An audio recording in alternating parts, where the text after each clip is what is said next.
সেই হিসাবে আমি আনন্দিত যে ওদালগুৰিত 2010 স্থাপিত কেন্দ্ৰীয় বিদ্যালয় নতুন ঘৰ নাছিল, বেলেগৰ ভাড়া ঘৰতে চলি আছিল আৰু তাত বহুতো সুবিধা হৈছিল।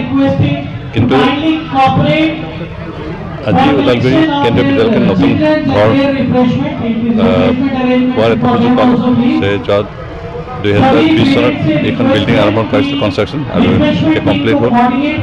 সেইকাৰণে আজি যিহেতু গোটেই ভাৰততে ভাৰতীয় নতুন শিক্ষা জাতীয় শিক্ষানীতিৰ 5 বছৰীয়া যিটো উৎসৱ পালন কৰাৰ লগতে ওদালগুৰিৰ যিখন নতুন নিৰ্মিত কেন্দ্ৰীয় বিদ্যালয়ৰ ঘৰ সেইখনো আজি মুকলি কৰা হ'ল আৰু বিশেষকৈ আমাৰ ছাত্ৰ ছাত্ৰীসকলে এটা নতুন ঘৰত শিক্ষা লাভ কৰিবলৈ সুযোগ পাব।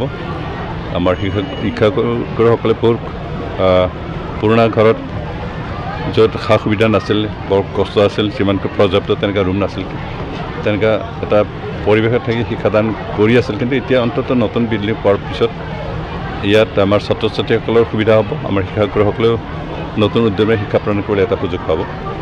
সেইকাৰণে আমি খুব সুখী যে ভাৰত চৰকাৰে ওদালগুৰিৰ নিচিনা পিছপৰা জেগাত এটা শিক্ষা ঠাই হিচাপে গঢ়ি তুলিবৰ কাৰণে চেষ্টা কৰি আছে।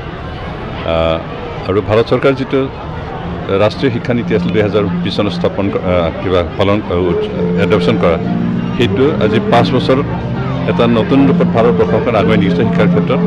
আৰু তেনেকৈ এটা ভূমিকা লোৱাৰ ক্ষেত্ৰত কস্তুৰী ৰংগন আমাৰ এজন শিক্ষাবিদৰ যিখিনি কণ্ট্ৰিবিউশ্যন, যিখিনি অৰিহণা, তেখেতে আমি ধন্যবাদ দিছোঁ।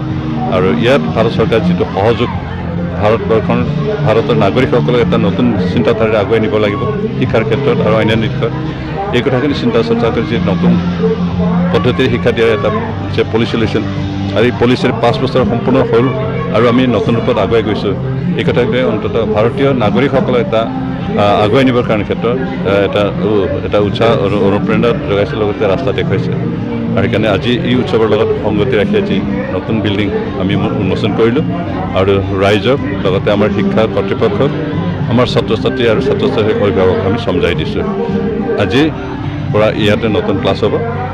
বিল্ডিংখন কিছু সৰু সুৰা কাম বাকী আছে, সেইখিনি ক্লাছ চলি থাকিলে কমপ্লিট কৰিব পৰা যাব। সেইকাৰণে আমি ধন্যবাদ দিছোঁ। অন্ততঃ ইণ্ডিয়ান এইটো আমাৰ কি আছিলে কেন্দ্ৰীয় বিদ্যালয় সংস্থানক আমি ধন্যবাদ দিছোঁ। তেওঁলোকে ইমানখিনি প্ৰচেষ্টা কৰি ওদালগুৰিত কম সময়ৰ ভিতৰতে 5-6 বছৰৰ ভিতৰত তাত নতুন বিল্ডিং নিৰ্মাণ কৰি ওদালগুৰি ৰাইজক এটা উপকৃত কৰিলে, তাকে আমি তেওঁলোকক ধন্যবাদ দিছোঁ।